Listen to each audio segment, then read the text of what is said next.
What is up, guys? I hope you're well, and today we're covering r/IDontWorkHereLady. As always, support the music artists because they're great and I love them. And if you are new here, please consider hitting that like, that subscribe button, and maybe that notification bell if you like the content, of course.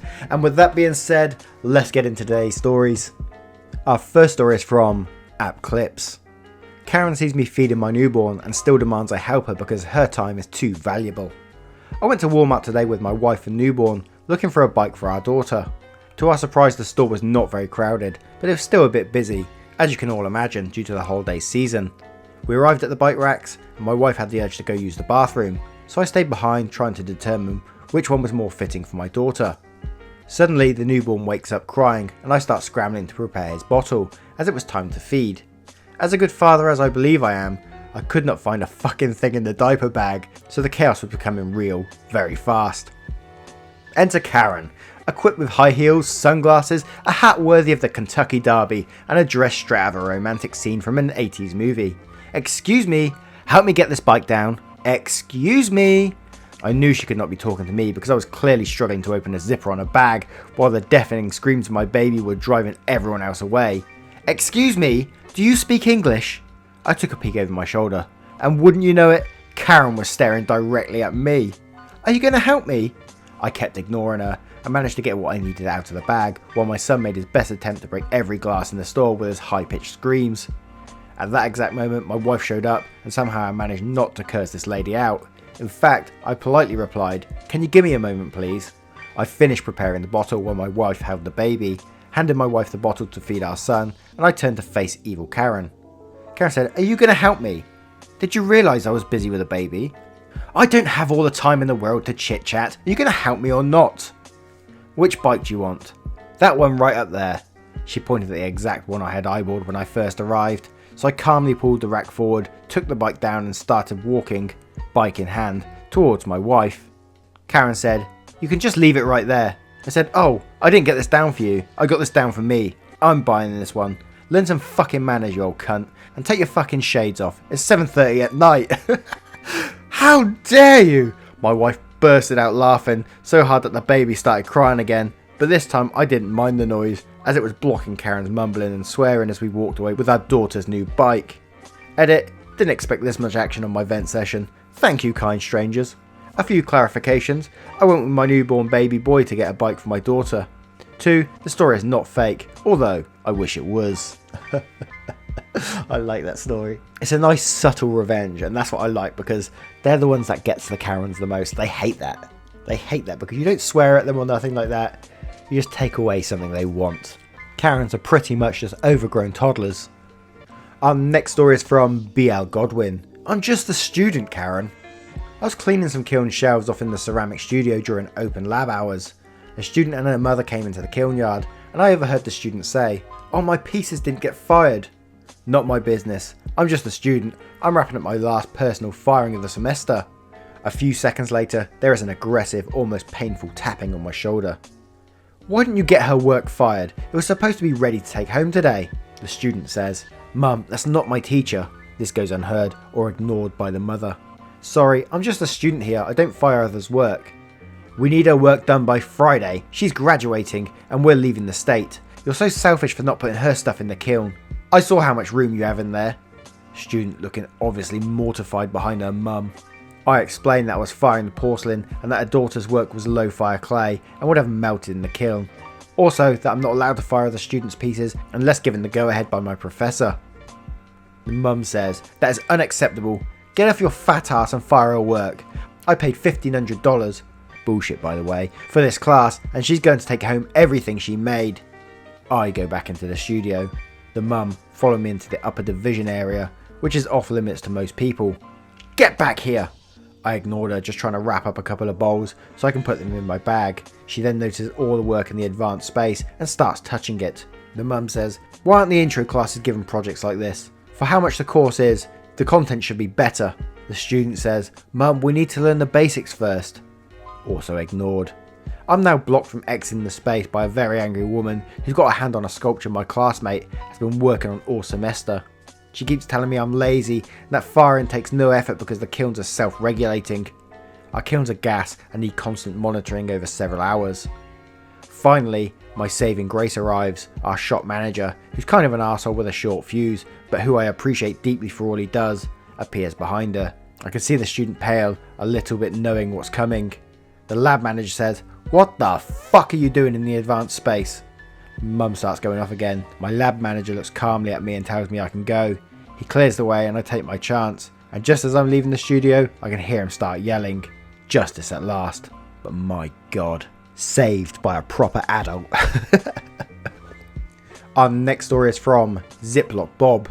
Please don't assume someone is the help just because they help someone who is old. So, to set the stage so to speak, here are a few facts about myself before we get into the story itself.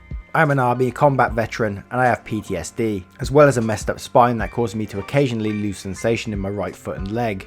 Now due to that little combination, I, at 32, have to walk around with a cane, and I've been since my mid-20s when I fell and bumped my head on the sidewalk. I also usually walk around with headphones on whenever I'm out in public, so I can focus on what I'm doing, not have a panic attack and get back home where I belong. So it's early December and I need to buy Christmas gifts for my daughter, 2 nieces and a nephew.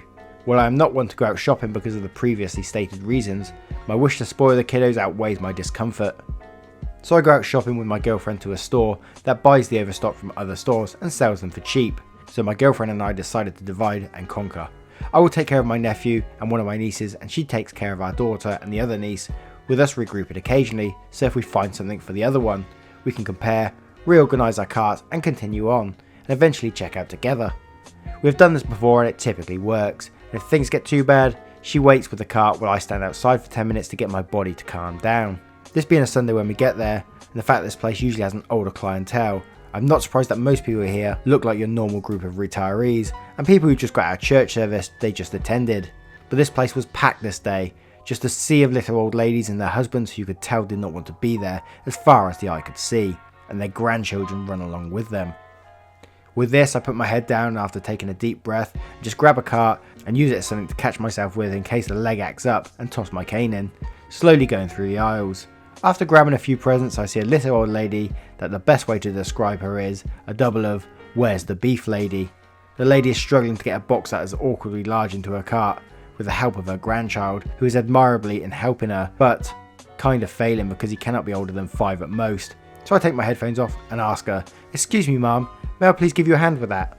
The older lady smiles and thanks me, and I grab the box and look at it. It was a big Spider-Man themed playset with a few action figures all in a box. I set it in the cart, so all she has to do to remove it was to tilt it over, and it can just all in her trunk. And the people up front can scan it without removing it from the cart. Now, my nephew loves anything comic book related, but Spider-Man and Batman he goes bananas for, so I decided I'm going to grab one for myself to get for the little guy. And at $20 it's a real steal, and I can spoil him more with the leftover Xmas cash with some more Spider-Man and Batman stuff. And now a much younger lady, Karen, asked me to help her with something that is right down the aisle, and it's too heavy for her to get by herself. Now, I've never actually met a Karen in the wild, but I know what they look like, and will hobble away as fast as I can from one the next time I see one. When I grab my cane and start following her, assuming it's only going to be a few feet, since they are short aisles, but they are done in a row/column style, to where you can see the back of the store from the front, with breaks to turn in between. After we go about 10 feet and I still don't see the buggy, I stop and get her to stop by saying, "Excuse me ma'am." She stops and turns. "What?" I really need to get back," and made it seem it was close. It was crowded, and I could feel the countdown of a panic attack coming. I figured I might have about 10 minutes if I can get back to the headphones and not speaking to anyone. And this is where I just got confused for about 4 minutes. She launched into an unholy tirade of how it's us workers are too lazy to help anyone, just help her because that's what I get paid to do, and I should just shut up and do my fucking job unless I want to lose my job. I tried to get her calmed down by saying, "I don't work here," but I get cut off before I can get a word out, and honestly, I quit after the second attempt and just let her have a tantrum like the overgrown child she is. Now I'm just pissed off and focused enough to where the panic attack is not coming, and now I want to humiliate her. I lean against the shelving to steady myself because at this point my back is killing me, and I'm just tuning her out, and I'm starting to take note of what she looks like, what she's wearing, something, anything to take down her ego a peg when it's my turn to act like an a-hole. She finally stops, thank God, and she is red, huffing. I figured fuck it, I'm not going to insult her looks. Too low of a hanging fruit. I'm going to piss her off more and smile when I'm doing it. "So are you done?" I mean, you haven't said shit yet that applies to me yet, lady. But if you want to talk, an actual crack at insulting me, I will wait. But I'm impressed with your stamina.